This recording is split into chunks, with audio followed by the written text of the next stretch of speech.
नमस्कार दोस्तों, स्वागत है आपका आपके अपने YouTube channel just do it पर।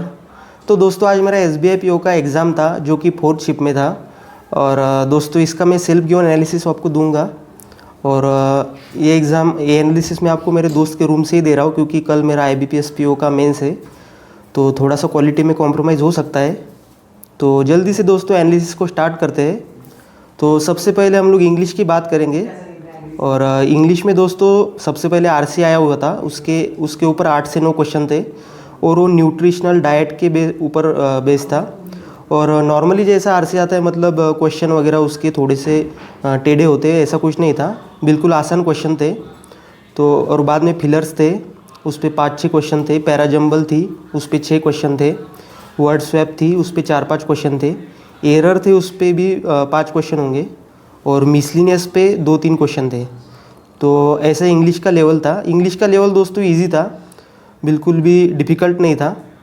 और SBI PO में इंग्लिश का लेवल अभी इजी आ रहा है थोड़ा सा। तो ये इंग्लिश का लेवल था। तो दोस्तों अब हम लोग क्वांट की बात करेंगे। तो क्वांट में एक टेबल DI थी, उस पर 5 क्वेश्चन थे। और दोस्तों उसमें डाटा भी बहुत ज़्यादा कैलकुलेट करना पड़ रहा था। कुछ मतलब रिसीव और पे मतलब ऐसे कुछ डाटा था, वो कैलकुलेट करना था। उस पर 5 क्वेश्चन थे और उस पर सिर्फ एक क्वेश्चन थोड़ा सा छोटा था, बाकी सारे लेंदी थे। बाद में pie chart plus table DI थी, उस पर 5 क्वेश्चन थे।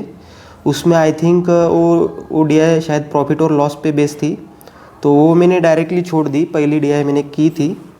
और बाद में रॉन्ग नंबर सीरीज़ थी, उस पर 5 क्वेश्चन थे और सारे के सारे क्वेश्चन लेंदी थे। मतलब कुछ पॉइंट वाले क्वेश्चन थे, मतलब ऐसे 4 डिजिट में नंबर होंगे और एक एक सीरीज़ में 7-7 नंबर थे। तो इसका लेवल भी दोस्तों बढ़िया था रॉन्ग नंबर का। इसमें मतलब टाइम ज़्यादा कंज्यूम हो रहा था। बाद में क्वाड्रेटिक इक्वेशन थी, उस पर शायद 6 क्वेश्चन होंगे, 5 से 6।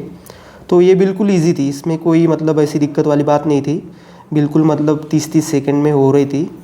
और डेटा सफिशिएंसी थी, उस पर 3 क्वेश्चन थे। बाद में अरिथमेटिक थे, उस पर 12 क्वेश्चन थे। और अरिथमेटिक भी दोस्तों मुझे मतलब इतना इजी नहीं लगे, शायद मतलब उस प्रेशर में ऐसा हुआ होगा। मैंने डाटा सफिशिएंसी के 2 क्वेश्चन किए, क्वाड्रेटिक के पूरे किए, रॉन्ग नंबर मैंने एक छोड़ दी।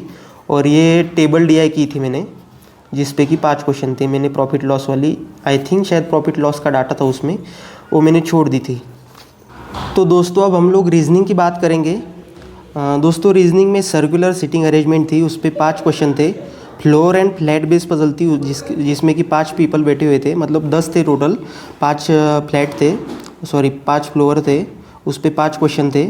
और सर्टेन नंबर वाली पजल थी लीनियर, उस पर 4 से 5 क्वेश्चन होंगे। बॉक्स पजल था, डबल वेरिएबल वाला था, उस पर 5 क्वेश्चन थे। सिलॉक्स थे, उस पर भी 4 से 5 क्वेश्चन थे। डायरेक्शन सेंस था, उस पर 3 से 4 क्वेश्चन थे। बाद में इनइक्वेलिटी था, उस पर भी 4 से 5 क्वेश्चन होंगे। और मिसलिनियस था, मतलब फॉरवर्ड बैकवर्ड वाला, मतलब अल्फ़ाबेट टेस्ट और नंबर टेस्ट, उस पर 1 से 3 क्वेश्चन थे, 3 क्वेश्चन थे शायद।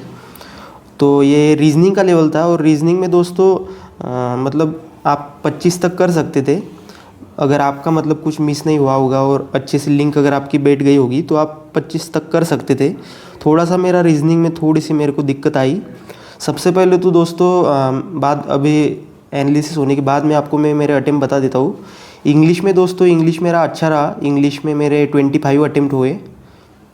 और क्वांट में थोड़ी सी मतलब क्वांट से भी सेटिस्फाइड हूँ क्योंकि क्वांट का लेवल भी अच्छा था। तो इसमें मेरे 19 हुए, 19। और रीजनिंग में दोस्तों यार, रीजनिंग में मेरा थोड़ा सा मतलब खेल ख़राब हो गया। उसमें मतलब मैंने पहले मतलब अच्छा चल रहा था, डायरेक्शन वगैरह मिसलिनियस कर लिए मैंने। बाद में एक पज़ल ली अपनी, वो भी बन गई। लेकिन बाद में मैंने जो भी पज़ल ली उसमें शायद मेरी कुछ कंडीशन मिस हुई होंगी या फिर कुछ हुआ होगा, उसमें मैं पूरा फंसता गया। मतलब 3 पज़ल लिए मैंने, बाद में वो मेरा एक भी नहीं बना। तो रीजनिंग में मेरे 15 ही अटेम्प्ट रहे और ओवरऑल मेरा 59 अटेम्प्ट हुए। ओवरऑल 59 अटेम्प्ट हुए, जो कि यार दोस्तों मुझे कम लग रहे, क्योंकि मतलब इंग्लिश और क्वांट से तो मैं सेटिस्फाइड हूँ, लेकिन रीजनिंग में मेरे थोड़े से और 10-1 नंबर होते तो मैं इसको अच्छा कहता। लेकिन अब ठीक है, कोई दिक्कत नहीं, मतलब क्या कर सकते हैं। अभी IBPS PO में मेरा रीजनिंग की वजह से बच गया और यहाँ पे रीजनिंग की वजह से थोड़ा सा ख़राब हो गया। तो ऐसा मतलब चलता रहता है, अभी क्या कर सकते हैं। तो आप भी मुझे दोस्तों आपके मतलब शिफ्ट और आपके अटेम्प्ट बताना, मतलब सेक्शन वाइज। तो ये मेरा एनालिसिस था। और दोस्तों कल जिनका भी IBPS PO मेंस का एग्ज़ाम है उनको ऑल द बेस्ट, अपना बेस्ट देना, मतलब रिज़ल्ट जो भी आए लेकिन अपना 100% देने की कोशिश करना। तो मिलते हैं कल एनालिसिस के साथ, कल या फिर परसों, क्योंकि मुझे मतलब रात हो जाएगी घर जाते हुए। तो ऑल द बेस्ट फिर से। तो दोस्तों मिलते हैं अगले वीडियो में। Thank you.